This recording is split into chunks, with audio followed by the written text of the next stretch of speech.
Hi all, എല്ലാവർക്കും ഇൻഫോസ്ഫിയറിലേക്ക് സ്വാഗതം. നമ്മൾ ഇന്ന് ഡിസ്കസ് ചെയ്യാനായിട്ട് പോകുന്നത് ഇൻ ദ ആറ്റിക് എന്ന ചാപ്റ്ററിലെ ആക്ടിവിറ്റീസ് ആണ്. അപ്പൊ നമുക്ക് നേരെ ആദ്യത്തെ ആക്ടിവിറ്റി നോക്കാം. Read the following except from the memoir. നമ്മുടെ ഓർമ്മക്കുറിപ്പിലെ ഒരു ഭാഗമാണ് ഇവിടെ തന്നിരിക്കുന്നത്. On 12th December, the officer came for the last time. He brought me a larger supply of bread than before and a warm eider down. He told me he was leaving Warsaw with his detachment and I must on no account lose heart. ഇപ്പം December 12-ന് German officer വീണ്ടും സ്പിൽമാന്റെ അടുത്തേക്ക് വരികയാണ്. അദ്ദേഹത്തിന് കിടക്കാനായിട്ട് ഒരു കമ്പിളിയും ഭക്ഷണവും ബ്രെഡും കൊടുക്കുന്നുണ്ട്. എന്നിട്ട് പറയുന്നത് എന്താണ്, ഞാൻ എന്റെ ഡിറ്റാച്ച്മെന്റുമായിട്ട് എന്റെ ആർമി ഗ്രൂപ്പുമായിട്ട് വോൾസോയിൽ നിന്ന് പോവുകയാണ് എന്ന് പറയുന്നു. ഹോപ്പ് കൈവിടരുത്, പ്രതീക്ഷ കൈവിടരുതെന്നും പറയുന്നുണ്ട്. But how will I survive the street fighting, I asked anxiously. If you and I have survived this inferno for over 5 years, he replied, it's obviously God's will for us to live. അപ്പം ഞാൻ എങ്ങനെയാണ് street ഫൈറ്റിനെ survive ചെയ്യുക എന്ന് പറയുമ്പോൾ officer ഉറപ്പ് നൽകുന്നത് എന്താണ്, ഈ നരകത്തില് ഞാനും നീയും 5 വർഷത്തിലേറെ നിന്നിട്ടുണ്ടെങ്കിൽ അതിന്റെ അർത്ഥം നമ്മൾ ജീവിക്കണം എന്ന് തന്നെയാണ് ദൈവത്തിന്റെ തീരുമാനം എന്നാണ്. അങ്ങനെ ഒരു ഉറപ്പ് കൊടുത്തിട്ടാണ് ജർമ്മൻ ഓഫീസർ പോകുന്നത്. We had already said goodbye and he was about to go when an idea came to me at the last moment. അപ്പൊ ഞങ്ങൾ ഗുഡ് ബൈ പറയുമ്പോഴാണ് എനിക്കൊരു ഐഡിയ ഓർമ്മ വന്നത്. Listen, I took his hand and began speaking urgently. I never told you my name, you didn't ask me, but I want you to remember it. Who knows what may happen? You have a long way to go home. If I survive, I will certainly be working for Polish radio again. I was there before the war. If anything happens to you, if I can help you then in any way, remember my name, Spillman, Polish radio. എന്താ Spillman പറയുന്നത്, ഇത്രയും നാള് അദ്ദേഹത്തിനെ നോക്കിയതിന് ഒരു നന്ദി പറയുന്നത് പോലെയാണ് പറയുന്നത്. താങ്കൾ എന്റെ പേര് ഇതുവരെ ചോദിച്ചിട്ടില്ല, ഞാൻ പറഞ്ഞിട്ടുമില്ല. ഇനി നമ്മുടെ ലൈഫ് മുന്നോട്ട് പോകുമ്പോൾ ഞാൻ ഈ വോർ സർവൈവ് ചെയ്യുകയാണെങ്കിൽ നിങ്ങളെ ഒരു ഹെൽപ്പ് ചെയ്യാനായിട്ട് ആഗ്രഹിക്കുകയാണ്. നിങ്ങൾക്ക് എന്തെങ്കിലും പ്രശ്നം ഉണ്ടെങ്കിൽ എന്നെ വിളിക്കണം. യുദ്ധത്തിൽ ഞാൻ സർവൈവ് ചെയ്ത തീർച്ചയായിട്ടും ഞാൻ പോളിഷ് റേഡിയോയിൽ വർക്ക് ചെയ്യും. കാരണം യുദ്ധത്തിന് മുമ്പ് ഞാൻ അവിടെയായിരുന്നു. അപ്പൊ എന്റെ പേര് സ്പിൽമാൻ, പോളിഷ് റേഡിയോയിലാണ് ഞാൻ വർക്ക് ചെയ്യുന്നത്. എന്ത് ആവശ്യം ഉണ്ടെങ്കിലും എന്നോട് പറയണം എന്നാണ് സ്പിൽമാൻ പറയുന്നത്. He smiled his usual smile, half shy and embarrassed, but I felt I had given him pleasure with my naive wish to help him. അപ്പൊ എന്റെ ഈ നിഷ്കളങ്കമായിട്ടുള്ള ഒരു ആഗ്രഹം കേട്ടിട്ട് അദ്ദേഹം വളരെ നാണത്തോടു കൂടിയുള്ള ഒരു ചിരി ചിരിച്ചിട്ടാണ് പോയത് എന്ന് പറയാണ്. After surviving the war, Spillman is back at Polish radio again. അപ്പൊ യുദ്ധം അതിജീവിച്ചതിന് ശേഷം സ്പിൽമൻ വീണ്ടും പോളിഷ് റേഡിയോയിൽ വർക്ക് ചെയ്യാനായിട്ട് വരികയാണ്. Imagine you are a podcaster and Spillman agrees to do a podcast episode with you. അപ്പൊ നമ്മൾ പോഡ്കാസ്റ്റ് ഒക്കെ കേൾക്കുന്നവരാണ് അല്ലെ. അപ്പൊ നിങ്ങൾ ഒരു പോഡ്കാസ്റ്റർ ആണെന്ന് വിചാരിക്കാം. പോഡ്കാസ്റ്റിൽ ഒരു ഗസ്റ്റ് ആയിട്ട് നമ്മൾ സ്പിൽമാനെയാണ് ഇൻവൈറ്റ് ചെയ്യുന്നത്. Taking cues from the excerpt, prepare the script of a radio podcast. അപ്പൊ നമ്മൾ നേരത്തെ വായിച്ച ആ ഒരു ഭാഗത്ത് നിന്ന് ക്ലൂസ് ഒക്കെ എടുത്തിട്ട് നമുക്ക് ഒരു റേഡിയോ പോഡ്കാസ്റ്റ് തയ്യാറാക്കാം. അപ്പൊ അതിൽ ഹെൽപ്ഫുൾ ആയിട്ടുള്ള കാര്യങ്ങളാണ് നമുക്ക് മുകളിൽ തന്നിട്ടുള്ള ഭാഗത്തിലുള്ളത്.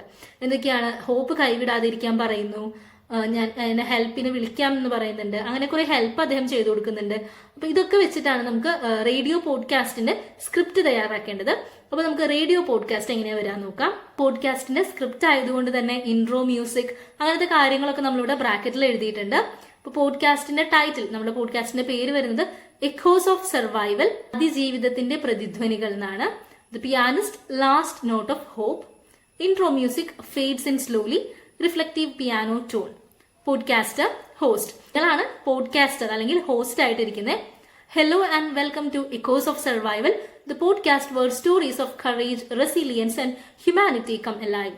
തുടക്കത്തിൽ തന്നെ എല്ലാവരെയും സ്വാഗതം ചെയ്യാണ്. Welcome to Echoes of Survival podcast. നമ്മുടെ പോഡ്കാസ്റ്റിന്റെ പ്രത്യേകത എന്താണ്, ധൈര്യത്തിന്റെയും അല്ലെങ്കിൽ മനുഷ്യത്വത്തിന്റെ ഒക്കെ കഥകൾ പറയുന്ന പോഡ്കാസ്റ്റ് ആണ്. I'm your host and today's episode is one that truly touches the soul. ഞാൻ നിങ്ങളുടെ ഹോസ്റ്റ് ആണ്. ആൻഡ് ഇന്നത്തെ എപ്പിസോഡ് നമ്മളുടെ ആത്മാവിനെ സ്പർശിക്കുന്ന ഒരു എപ്പിസോഡ് ആയിരിക്കും. We are joined by none other than Wladyslaw Szpilman, renowned pianist, survivor of war, and a man whose story has moved the world. Spillman, thank you for joining us. അപ്പൊ ആദ്യം തന്നെ സ്പിൽമാനെ സ്വാഗതം ചെയ്യാണ്. നമ്മളുടെ ഗസ്റ്റ് എന്ന് പറയുന്നത് Spillman ആണ്, pianist ആണ്, വേൾഡ് വാർ സർവൈവർ ആണ്, അതുപോലെ തന്നെ ഈ ലോകത്തിനെയൊക്കെ സ്പർശിച്ച ഒരു കഥ പറഞ്ഞിട്ടുള്ള ഒരു വ്യക്തിയാണ് Szpilman. Thank you for joining us എന്ന് പറഞ്ഞിട്ടാണ് സ്പിൽമാനെ വെൽക്കം ചെയ്യുന്നത്. അപ്പൊ വേറൊരു പോഡ്കാസ്റ്റ് ആണെങ്കിലും നിങ്ങൾക്ക് ഗസ്റ്റിനെയൊക്കെ എങ്ങനെ ഇൻട്രൊഡ്യൂസ് ചെയ്യണം എന്നുള്ളത് ഇതിൽ നിന്ന് മനസ്സിലാക്കാനായിട്ട് പറ്റും. ഇനി സ്പിൽമാൻ എന്താണ് പറയുന്നത് നോക്കാം. Thank you for having me, it's pleasure to be here and to be alive to tell the story. അപ്പൊ സ്പിൽമാൻ നന്ദി പറയാണ്. It's pleasure to be here, ഇവിടെ ഇരിക്കുന്നതിൽ സന്തോഷമുണ്ട്. അതുപോലെ തന്നെ എന്റെ കഥ എല്ലാവരോടും പറയുന്നതിൽ സന്തോഷമുണ്ട്. Host, Your memoir in the attic is one of the most moving accounts of survival during wartime.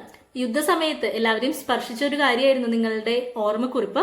There is a moment, December 12th, you described in a final meeting with a German officer who helped you survive. Could you take us back to that day? അപ്പം നിങ്ങളുടെ ഓർമ്മക്കുറിപ്പിലെ ഒരു ഭാഗമുണ്ട്, December 12 അവസാനമായിട്ട് German ഓഫീസറെ കണ്ടത്. ആ ദിവസത്തേക്ക് ഒന്നുകൂടി പോകാനായിട്ട് പറ്റൂ എന്നാണ് ചോദിക്കുന്നത്. Szpilman: yes, it was cold and the city was crumbling. നല്ല തണുപ്പായിരുന്നു അന്ന്. I hadn't seen anyone for days when he came. അദ്ദേഹം വരുന്നത് വരെ ആരെയും ഞാൻ കണ്ടിരുന്നില്ല. He brought bread and a warm eiderdown. He knew it was the last time he would be able to help. അദ്ദേഹം വന്നപ്പോൾ എനിക്ക് ബ്രെഡും ഒരു കമ്പിളിപ്പുതപ്പാണ് കൊണ്ടുവന്നത്. അദ്ദേഹത്തിന് അറിയായിരുന്നു ഇതാണ് അവസാനമായിട്ട് എന്നെ ഹെൽപ്പ് ചെയ്യാൻ കിട്ടുന്ന ഒരു സാഹചര്യം എന്ന്. He told me not to lose hope. പ്രതീക്ഷ കൈവിടരുത് എന്നാണ് അദ്ദേഹം എന്നോട് പറഞ്ഞത്. When I asked how will I survive the street fighting, he simply said, if you and I have survived this inferno for 5 years, it's obviously God's will for us to live. ഞാൻ എങ്ങനെയാണ് street ഫൈറ്റിങ്ങിനെ അതിജീവിക്കുക എന്ന് ചോദിച്ചപ്പോൾ അദ്ദേഹം പറഞ്ഞത്, നമ്മൾ 5 വർഷത്തിലേറെ ഈ നരകത്തിൽ ജീവിച്ചിട്ടുണ്ടെങ്കിൽ ദൈവത്തിന്റെ നിശ്ചയം എന്ന് പറയുന്നത് നമ്മൾ ജീവിക്കണം എന്ന് തന്നെയായിരിക്കും. അതുകൊണ്ട് പ്രതീക്ഷ കൈവിടാതെ ഇരിക്കാനാണ് ജർമ്മൻ ഓഫീസർ എന്നോട് പറഞ്ഞത്. Host: that line gave me chills. And then you did something truly human. You offered him your name. Why was that so important to you? എന്നിട്ട് ഹോസ്റ്റ് പറയാണ്, നിങ്ങൾ ട്രൂലി ഹ്യൂമെയിൻ ആയിട്ട് ഒരു മനുഷ്യത്തെ അവിടെ കാണിക്കുകയാണ്. നിങ്ങളുടെ പേര് ജർമ്മൻ ഓഫീസർക്ക് പറഞ്ഞു കൊടുക്കുന്നുണ്ട്. എന്തുകൊണ്ടാണ് അത് അത്രയും ഇമ്പോർട്ടന്റ് ആണ് എന്ന് നിങ്ങൾക്ക് തോന്നിയത്? Szpilman: because until then everything was about survival. കാരണം അത്രയും ദിവസം വരെ അതിജീവനം എന്നുള്ളൊരു കാര്യം മാത്രമേ ഉണ്ടായിരുന്നുള്ളൂ. That moment it was a just of trust of hope. പക്ഷേ ആ മൊമെന്റ് എന്ന് പറയുന്നത് ഒരു പ്രതീക്ഷയുടെ വിശ്വാസമായിരുന്നു. I wanted him to know that if he ever needed help and I survived, I would be there. അപ്പൊ എനിക്ക് അദ്ദേഹത്തിന് ഉറപ്പ് കൊടുക്കാൻ, സർവൈവ് ചെയ്താൽ അദ്ദേഹത്തിന് എന്തെങ്കിലും ആവശ്യമുണ്ടെങ്കിൽ ഞാൻ തീർച്ചയായിട്ടും അദ്ദേഹത്തെ ഹെൽപ്പ് ചെയ്യും.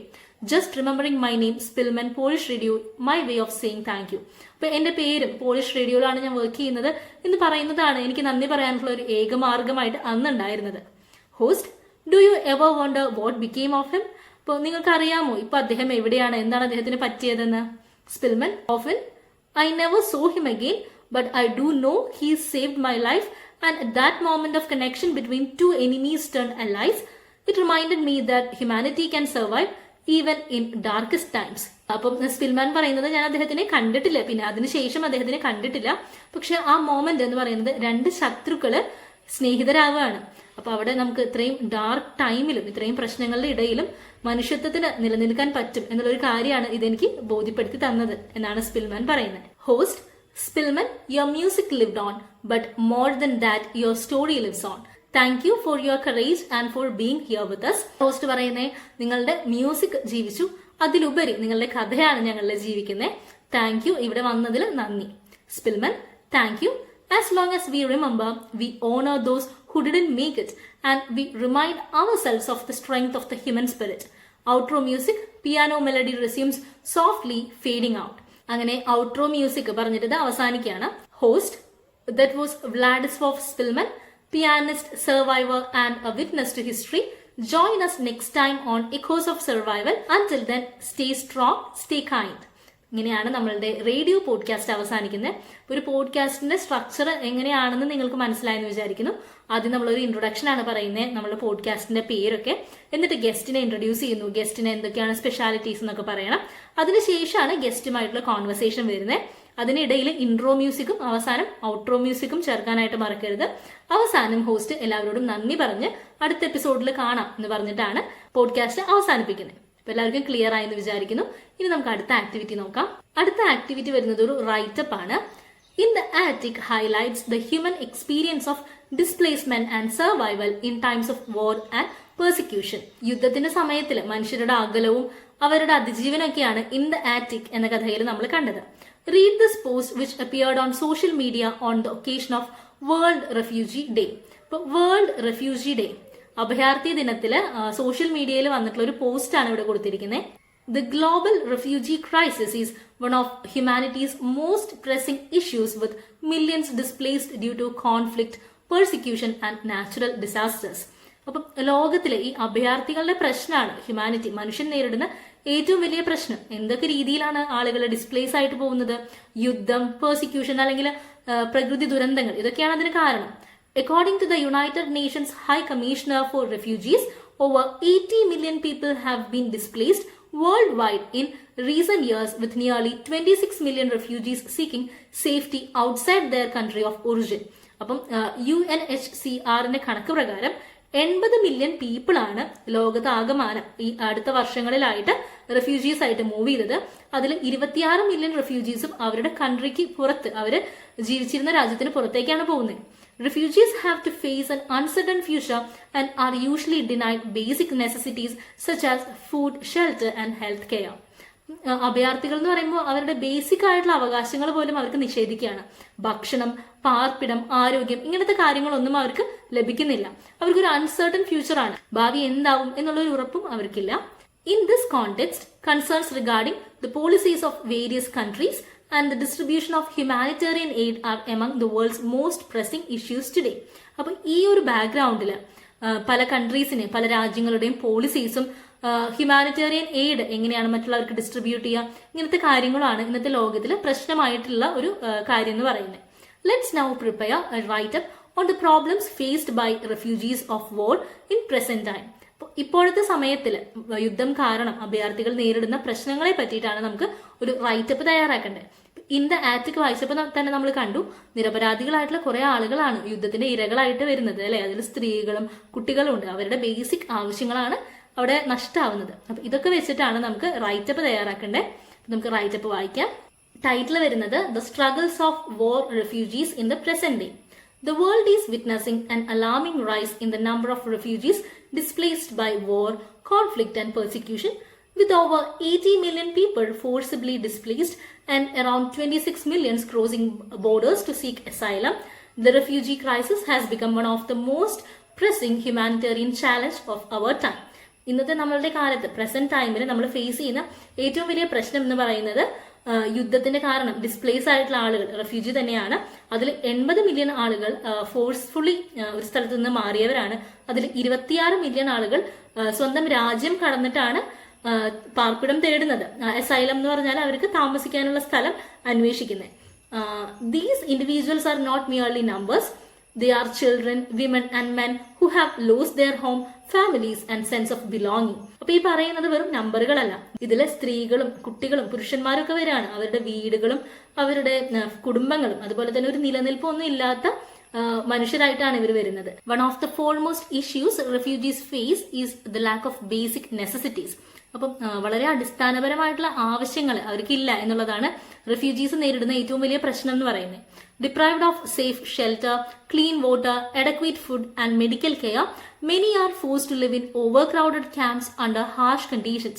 ഏറ്റവും അടിസ്ഥാനപരമായിട്ടുള്ള ആവശ്യങ്ങളായിട്ടുള്ള സുരക്ഷിതമായിട്ടുള്ള താമസ സ്ഥലം, ശുദ്ധജലം, ആവശ്യത്തിനുള്ള ഭക്ഷണം, മെഡിക്കൽ കെയർ, ഇതൊന്നും അവർക്ക് ലഭിക്കുന്നില്ല. അതിലുപരി ഓവർ ക്രൗഡഡ് ആയിട്ട് കുറെ ആളുകൾ തിങ്ങിപ്പാർക്കുന്ന സ്ഥലങ്ങളിലെ വളരെ മോശമായിട്ടുള്ള കണ്ടീഷൻസിൽ ജീവിക്കാനായിട്ടും അവര് നിർബന്ധിതരാവുകയാണ്. The situation becomes even more dire in winter or during natural calamities, where the scarcity of resources turns into a struggle for survival. അപ്പോൾ ഈ സിറ്റുവേഷൻ നാച്ചുറൽ കലാമിറ്റീസിന്റെ സമയങ്ങളിലോ അല്ലെങ്കിൽ വിന്ററിന്റെ സമയത്തൊക്കെ കുറച്ചുകൂടി കൂടുകയാണ്. അവിടെ റിസോഴ്സിന്റെ അളവ് കുറയുമ്പോൾ വീണ്ടും അവിടെ ഒരു പ്രശ്നം വരികയാണ് നിലനിൽപ്പിന് വേണ്ടിയിട്ട്. Access to health care and education is another major concern. അതുപോലെ തന്നെ വേറൊരു പ്രശ്നം എന്ന് പറയുന്നത് ആരോഗ്യവും അതുപോലെ തന്നെ വിദ്യാഭ്യാസവും ഇല്ലാത്ത അവസ്ഥയാണ്. Refugees are often excluded from national health systems or may be unable to afford medical treatments. ഇപ്പം റെഫ്യൂജീസിന് നാഷണൽ ഹെൽത്ത് സിസ്റ്റംസിൽ നിന്നും അല്ലെങ്കിൽ ബേസിക് മെഡിക്കൽ ട്രീറ്റ്മെന്റ് ഒക്കെ കൊടുക്കുന്നതിൽ നിന്നും എക്സ്ക്ലൂഡ് ആയിട്ടിരിക്കുകയാണ്. അത് അവർക്ക് അഫോർഡ് ചെയ്യാനായിട്ട് പറ്റുന്നില്ല. Children in particular suffer the most as their education is disrupted, limiting their future opportunities and growth. ഇതിൽ ഏറ്റവും അധികം പ്രശ്നം അനുഭവിക്കുന്നത് കുട്ടികളാണ്. അവരുടെ വിദ്യാഭ്യാസമാണ് അവിടെ ഡിസ്റപ്റ്റ് ആവുന്നത്. അങ്ങനെ അവർക്ക് ലഭിക്കുന്ന അവസരങ്ങളും വളർച്ചയൊക്കെ അവിടെ ലിമിറ്റ് ആവുകയാണ്. Moreover, legal and social discrimination compound their hardships. ഇതിലുപരി ലീഗലായിട്ടുള്ള നിയമപരമായിട്ടുള്ളതും അതുപോലെ തന്നെ സാമൂഹ്യപരമായിട്ടുള്ള വേർതിരിവും റെഫ്യൂജീസ് ഫേസ് ചെയ്യുന്നുണ്ട്. Many host countries impose strict immigration policies, leaving refugees in a state of legal limbo without citizenship rights or the ability to work. അപ്പം റെഫ്യൂജീസിനെ ഒരു legal Limbaugh എന്നുള്ള സ്റ്റേറ്റിലാണ് പല കൺട്രീസും എത്തിക്കുന്നത്. അവർക്കൊരു citizenship, ഒരു പൗരത്വം കിട്ടുന്നില്ല, അവർക്ക് അവകാശങ്ങളില്ല, ജോലി ചെയ്യാനുള്ള അവസരങ്ങളൊന്നുമില്ല. അങ്ങനെ ഒരു ലീഗൽ ലിംബോ എന്നുള്ള ഒരു സ്റ്റേറ്റിലാണ് ഇവരെത്തുന്നത്. They are often treated with suspicion, face xenophobia and are denied meaningful integration into the society. അപ്പൊ അതുകൊണ്ട് തന്നെ വളരെ സംശയത്തോടു കൂടിയിട്ടാണ് നമ്മൾ റെഫ്യൂജീസിനെ നോക്കുന്നത്. അവര് xenophobia അനുഭവിക്കുന്നുണ്ട്, അതായത് വേറെ രാജ്യത്ത് നിന്ന് വരുന്നവരോടുള്ള ഒരു ഹേട്രഡ്, ആ ഒരു ദേഷ്യമുണ്ട്. അതുപോലെ തന്നെ നമ്മളുടെ സമൂഹത്തിൽ മീനിങ് ആയിട്ട് അവരെ ഇന്റഗ്രേറ്റ് ചെയ്ത് കൂട്ടിച്ചേർക്കുക എന്നുള്ളൊരു കാര്യം ഇവിടെ വരുന്നില്ല. Psychological trauma is an invisible wound that many refugee carry. എല്ലാ റെഫ്യൂജീസിന്റെ മനസ്സിലുള്ള ഒരു കാര്യം സൈക്കോളജിക്കൽ ട്രോമയാണ്. അവർ മാനസികമായിട്ട് വളരെ വിഷമം അനുഭവിക്കുന്നുണ്ട്. Having witnessed violence, loss and separation, they often experience anxiety, depression and post traumatic stress disorder, conditions that go untreated in the absence of mental health services. എന്താണ്, ഈ യുദ്ധം കാരണം അവർ കുറെ വയലൻസും അല്ലെങ്കിൽ സെപ്പറേഷൻ ഒക്കെ അനുഭവിച്ചിട്ടുണ്ട്, കുറെ നഷ്ടങ്ങൾ അവർക്ക് ഉണ്ടായിട്ടുണ്ട്. അപ്പൊ ഇതുകൊണ്ട് തന്നെ അവരുടെ ആങ്സൈറ്റി, ഡിപ്രഷൻ അല്ലെങ്കിൽ പോസ്റ്റ് ട്രോമാറ്റിക് സ്ട്രെസ് ഡിസോർഡർ ഒക്കെ വരികയാണ്. ഈ അസുഖങ്ങളൊക്കെ തന്നെ അൺട്രീറ്റഡ് ആയിട്ടാണ് പോകുന്നത്. മെന്റൽ ഹെൽത്ത് സർവീസിന്റെ ആബ്സെൻസ് മൂലം ഇവരുടെ ഈ പ്രശ്നങ്ങളൊക്കെ ട്രീറ്റ് ചെയ്യാതെ പോവുകയാണ്. In conclusion, the plight of war refugees is a call for global solidarity. In conclusion, നമുക്ക് പറയാൻ പറ്റുന്ന കാര്യം എന്താണ്? ഈ വോർ റെഫ്യൂജീസ്, ഈ അഭയാർത്ഥികളുടെ അവസ്ഥ എന്ന് പറയുന്നത് ഒരു ഗ്ലോബൽ സോളിഡാരിറ്റിക്ക് വേണ്ടിയാണ് ആവശ്യപ്പെടുന്നത്. ലോകത്തിലുള്ള എല്ലാവരും ഒരുമയോടെ നിൽക്കാനാണ് പറയുന്നത്. Beyond political debates, it is humanitarian issues that demands empathy, action and collective responsibility from the international community. ഇപ്പൊ പൊളിറ്റിക്കൽ ഡിബേറ്റ്സ് ഒക്കെ ഉണ്ടെങ്കിലും അത് മറികടന്ന് മനുഷ്യത്വവും എംപതിയും ഒക്കെ കാണിച്ച് ഈ ഇന്റർനാഷണൽ കമ്മ്യൂണിറ്റി, ലോകത്തിലെ എല്ലാവരും ഒരുമിച്ച് റെസ്പോൺസിബിൾ ആയിട്ട് ഇവരെ സംരക്ഷിക്കാനാണ് പറയുന്നത്. അപ്പൊ ഇങ്ങനെയാണ് നമ്മുടെ റൈറ്റപ്പ് വരുന്നത്. ഇനി നമുക്ക് അവസാനത്തെ ആക്ടിവിറ്റി നോക്കാം. അവസാനത്തെ ആക്ടിവിറ്റി ക്യാരക്ടർ സ്കെച്ച് ആണ്. സ്പിൽമാന്റെയും ജർമ്മൻ ഓഫീസറിന്റെയും ക്യാരക്ടർ സ്കെച്ച് ആണ് നമുക്ക് തയ്യാറാക്കുന്നത്. അപ്പൊ ചോദ്യം വരുന്നത്, pick out words or phrases from the extract that reveal the character of the pianist and the German officer. അപ്പോൾ പിയാനിസ്റ്റിന്റെയും ജർമ്മൻ ഓഫീസറിന്റെയും സ്വഭാവം കാണിക്കുന്ന സെന്റൻസുകളും അല്ലെങ്കിൽ ഫ്രേസുകളും കഥയിൽ നിന്ന് കണ്ടെത്തിയിട്ട് അത് അവരുടെ എന്ത് ഫീലിംഗ് ആണ് കാണിക്കുന്നതെന്നും കൂടി കണ്ടുപിടിക്കണം. എന്നിട്ട് അതൊക്കെ വെച്ചിട്ടാണ് നമുക്ക് ക്യാരക്ടർ സ്കെച്ച് തയ്യാറാക്കേണ്ടത്. നമുക്കിവിടെ ഒരു ടേബിൾ തന്നിട്ടുണ്ട്. ആദ്യത്തെ കോളത്തിൽ പിയാനിസ്റ്റ് പറയുന്ന വേർഡുകളാണ്. അതിനുശേഷം പിയാനിസ്റ്റ് എന്ത് ഇമോഷനാണ് അതിലൂടെ കാണിക്കുന്നത് എന്നാണ്. അടുത്തത് ജർമ്മൻ ഓഫീസർ പറയുന്ന ഡയലോഗ്സും അദ്ദേഹത്തിന്റെ ഇമോഷൻസും ആണ്. Now let's prepare character sketches of Spillman and German officer highlighting the bond of trust and loyalty. അപ്പോൾ അവരുടെ വിശ്വാസവും ലോയൽറ്റി ഒക്കെ കാണിച്ച് അതിനെ ഹൈലൈറ്റ് ചെയ്തിട്ട് വേണം നമുക്ക് ക്യാരക്ടർ സ്കെച്ച് തയ്യാറാക്കാനായിട്ട്. അപ്പൊ നമുക്ക് ആദ്യം പിയാനിസ്റ്റിനെ നോക്കാം. ആദ്യത്തെ കോളത്തിൽ പിയാനിസ്റ്റ് പറയുന്ന ഡയലോഗാണ്. എന്താണ്? I sat groaning and gazing dully. ഞാൻ വളരെ വിഷമത്തോടുകൂടി, വളരെ വേദനയോട് കൂടിയിട്ട് അവിടെ ഇരുന്നു എന്നാണ് പറയുന്നത്. അപ്പൊ എന്ത് ഇമോഷനാണ് ഇത് കാണിക്കുന്നത്? അദ്ദേഹത്തിന്റെ ഉള്ളിലെ വേദനയാണ് അല്ലെ. പെയിൻ, സാഡ്നെസ്, ഫിയർ, ഇതൊക്കെയാണ് കാണിക്കുന്നത്. അടുത്ത ഡയലോഗ് വരുന്നത് I can leave this place എന്നാണ്. എനിക്ക് ഈ സ്ഥലം വിട്ട് ഒരിക്കലും പോകാനായിട്ട് പറ്റില്ല എന്ന് പിയാനിസ്റ്റ് പറയുന്നുണ്ട്. അത് അദ്ദേഹത്തിന്റെ എന്ത് ഫീലിംഗ് ആണ് കാണിക്കുന്നത്? അദ്ദേഹത്തിന്റെ ഭയമാണ് അല്ലെ, മരണത്തോടുള്ള ഭയമാണ്. ഫിയർ ഓഫ് ഡെത്ത് ആണ് ഇത് കാണിക്കുന്നത്. ഇനി നമുക്ക് പിയാനിസ്റ്റ് പറയുന്ന മറ്റ് ഡയലോഗ്സും ആ ഇമോഷൻസും എന്താണെന്ന് നോക്കാം. അടുത്തത് പിയാനിസ്റ്റ് പറയുന്നത് do what you like to me, I'm not moving from here എന്നാണ്. ജർമ്മൻ ഓഫീസറോട് സ്പിൽമാൻ പറയുന്നതാണ്, നിങ്ങൾക്ക് എന്താണോ ചെയ്യാൻ തോന്നുന്നത് അത് ചെയ്യൂ, ഞാൻ ഇവിടെ നിന്ന് മാറില്ല എന്ന് പറയുന്നുണ്ട്. അപ്പൊ ഇത് എന്ത് ഇമോഷനാണ് കാണിക്കുന്നത്? അദ്ദേഹത്തിന്റെ ഹോപ്പ്ലെസ്നെസ്സും ഡെസ്പെയറും ആണ്. പ്രതീക്ഷയൊക്കെ കൈവിട്ട് നിരാശയായിട്ടിരിക്കുകയാണ്. അപ്പൊ ആ നിരാശയാണ് ഈ ഡയലോഗ് കാണിക്കുന്നത്. അടുത്തത് I had to be alone, entirely alone if I wanted to live. എനിക്ക് ജീവിക്കണമെങ്കിൽ എനിക്ക് ഒറ്റയ്ക്ക് ഇരിക്കണം എന്ന് പറയുന്നുണ്ട് അല്ലെ. അപ്പൊ അതൊരു ഐസൊലേഷൻ ആണ്, അയാളെ ഏകാന്തതയിലാണ്. അതുപോലെ തന്നെ പക്ഷെ അദ്ദേഹത്തിന് സർവൈവ് ചെയ്യണം എന്നുള്ളൊരു ആഗ്രഹമുണ്ട്. അപ്പൊ ഒരു സർവൈവൽ ഇൻസ്റ്റിങ്റ്റും ഇതിൽ കാണാനായിട്ട് പറ്റും. പിന്നെ വരുന്നത് don't shoot, I M polish. എന്നെ ഷൂട്ട് ചെയ്യരുത്, ഞാൻ പോളിഷുകാരനാണെന്ന് പറയുന്നുണ്ട് അല്ലെ. അപ്പൊ അതെന്ത് ഇമോഷൻസ് ആണ്? പാനിക്കാണ്, പേടിയുണ്ട്. അതുപോലെ തന്നെ സർവൈവ് ചെയ്യാനുള്ള ഒരു ഏർജൻസി ഉണ്ട്, തിരക്കുണ്ട്, എനിക്ക് സർവൈവ് ചെയ്യണം എന്നുള്ളൊരു ആഗ്രഹവും വരുന്നുണ്ട്. അപ്പൊ panic, desperation, urgency to survive, ഈ ഫീലിങ്സ് ഒക്കെയാണ് ഈ ഡയലോഗ് കാണിക്കുന്നത്. അപ്പൊ ഈ ഇമോഷൻസ് ഒക്കെ വെച്ചിട്ട് നമുക്ക് സ്പിൽമാന്റെ ക്യാരക്ടറിസ്റ്റിക്സ് എന്താന്ന് നോക്കാം. അദ്ദേഹത്തിന്റെ സ്വഭാവത്തിലെ എന്തൊക്കെ കാര്യങ്ങളാണ് നമ്മൾ കണ്ടത്? Pain, sadness, fear of death, despair, hopelessness, isolation, survival instinct, panic, desperation and urgency to survive. ഇതൊക്കെ വെച്ചിട്ട് നമുക്ക് സ്പിൽമാന്റെ ക്യാരക്ടർ സ്കെച്ച് തയ്യാറാക്കാം. Spillman is portrayed as a resilient, determined and emotionally sensitive man. സ്പിൽമാനെ കാണിച്ചിരിക്കുന്നത് വളരെ റെസിലിയന്റ് ആയിട്ടുള്ള, വളരെ ദൃഢനിശ്ചയമുള്ള പക്ഷെ ഇമോഷണലി സെൻസിറ്റീവ് ആയിട്ടുള്ള ഒരു മനുഷ്യനായിട്ടാണ്. Having survived unspeakable horrors during the Holocaust, he shows both physical and emotional exhaustion. ഇപ്പോൾ ഹോളോകോസ്റ്റിന്റെ സമയത്ത് 2ാം ലോക മഹായുദ്ധത്തില് ജൂതന്മാരെയൊക്കെ കൊന്നൊടുക്കുന്നതിനെയാണ് ഹോളോകോസ്റ്റ് എന്ന് പറയുന്നത്. ഇപ്പോൾ ഹോളോകോസ്റ്റിന്റെ സമയത്ത് പറയാൻ പറ്റാത്ത അത്രയും ദുരിതങ്ങൾ അനുഭവിച്ചതുകൊണ്ട് തന്നെ ഫിസിക്കലായിട്ടും ഇമോഷണലായിട്ടും ആകെ തളർന്നിരിക്കുകയാണ് അദ്ദേഹം. ഫിസിക്കൽ ആൻഡ് ഇമോഷണൽ എക്സ്ഹോഷനിലാണ്. His passion for music remains strong even after years of hiding, symbolizing his deep connection to his identity. ഇത്രയും വർഷം ഒളിച്ചിരുന്നിട്ട് മ്യൂസിക്കിനോടുള്ള ആ ഒരു ഡീപ്പ് പാഷൻ ഇപ്പോഴും അദ്ദേഹത്തെ കൈവിട്ടിട്ടില്ല. ഇത് കാണിക്കുന്നത് അദ്ദേഹത്തിന്റെ ഐഡന്റിറ്റിയുമായിട്ട് അത്രയും കണക്റ്റഡ് ആണ് എന്നാണ്. Though fearful, he is not broken. His refusal to leave the attic reveals his determination and emotional anchoring to his homeland. ഇപ്പൊ പേടിയുണ്ടെങ്കിലും അദ്ദേഹം ബ്രോക്കൺ അല്ല, തകർന്നിട്ടില്ല. ഈ അറ്റിക്ക് വിട്ട് ഞാൻ പോവില്ല എന്ന് പറയുന്നുണ്ട്. ഇത് കാണിക്കുന്നത് അദ്ദേഹത്തിന്റെ ഡിറ്റർമിനേഷൻ ആണ്, ദൃഢനിശ്ചയാണ്. ഞാൻ ഈ സ്ഥലം വിട്ടു പോവില്ല, എനിക്ക് ഈ ഹോംലാൻഡിൽ തന്നെ നിൽക്കണമെന്ന്. He displays deep gratitude and humanity, especially in his desperate attempt to remember the officer's name and offer help in the future. ഇത്രയും പ്രശ്നങ്ങളുടെ ഇടയിലും ഒരു നന്ദി കാണിക്കാനായിട്ട് അദ്ദേഹം ശ്രമിക്കുന്നുണ്ട്. ഓഫീസറോട് പറയുന്നുണ്ട്, എന്റെ പേര് ഇതാണ്, നിങ്ങൾക്ക് എന്ത് ആവശ്യം ഉണ്ടെങ്കിലും എന്നെ വിളിക്കാം എന്നൊക്കെ പറയുന്നുണ്ട്. അപ്പൊ അദ്ദേഹത്തിന്റെ ഉള്ളിലെ ഡീപ്പ് ഗ്രാറ്റിറ്റ്യൂഡും ഹ്യൂമാനിറ്റിയും നമുക്കിവിടെ കാണാനായിട്ട് പറ്റും. His survival instinct is strong, but so is his ലോങ്ങിങ് ഫോർ കണക്ഷൻ ആൻഡ് ഹോപ്പ്. ഇപ്പോൾ സർവൈവ് ചെയ്യണം എന്നുള്ളൊരു ആഗ്രഹം അദ്ദേഹത്തിനുണ്ട്, അതുപോലെ തന്നെ ഒരു പ്രതീക്ഷയും അദ്ദേഹത്തിനുണ്ട്. Despite the danger and distrust of the time, Spillman forms a rare and powerful bond of trust and loyalty with the German officer, one built on mutual respect and shared humanity. അപ്പം ഈ ഡേഞ്ചറിന് ഇടയിലും തന്റെ ശത്രുവായിട്ടുള്ള German സോൾജറോട് കൂടിയിട്ട് ഒരു ട്രസ്റ്റും ഒരു വിശ്വാസമൊക്കെ അദ്ദേഹം നേടിയെടുക്കുന്നുണ്ട്.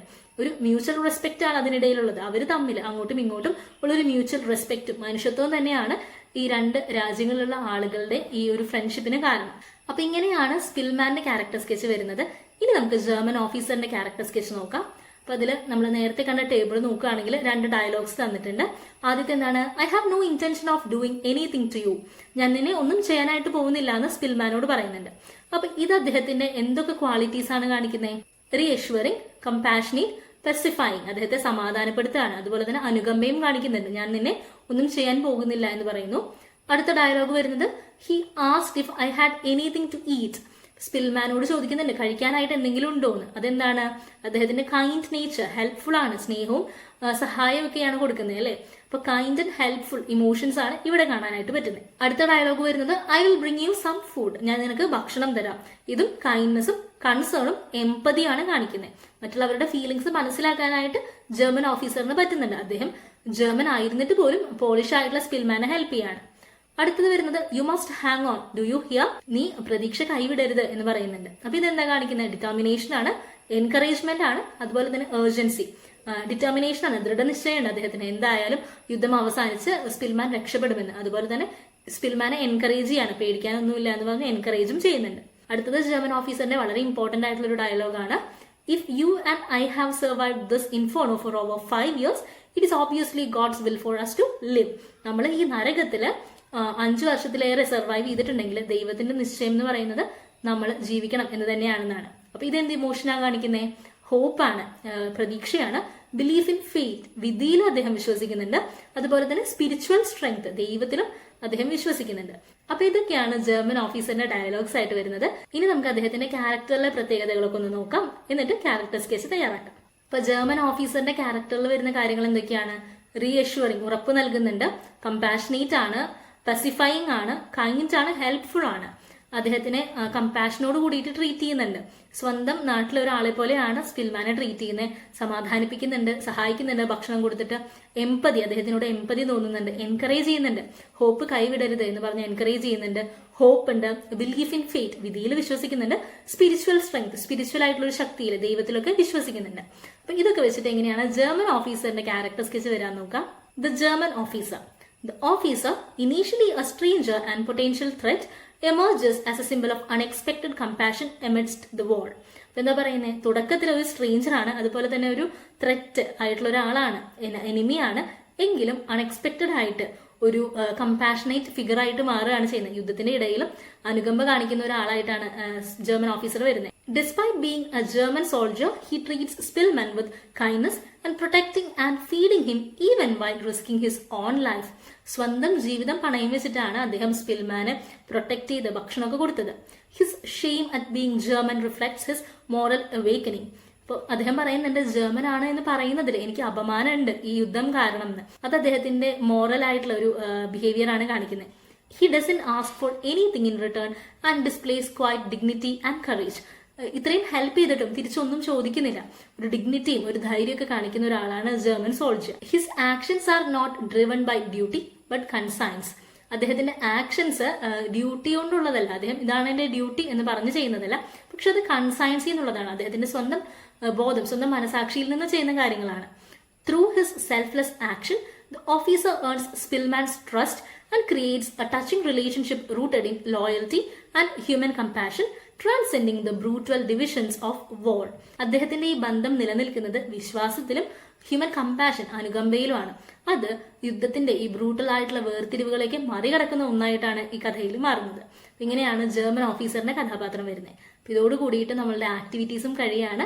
എല്ലാവർക്കും clear ആയെന്ന് വിചാരിക്കുന്നു. ഇന്നത്തെ ക്ലാസ്സിനെ പറ്റിയുള്ള അഭിപ്രായങ്ങൾ കമന്റ് ചെയ്യാനായിട്ട് മറക്കരുത്. അടുത്ത വീഡിയോയിൽ കാണുന്നത് വരെ ബൈ.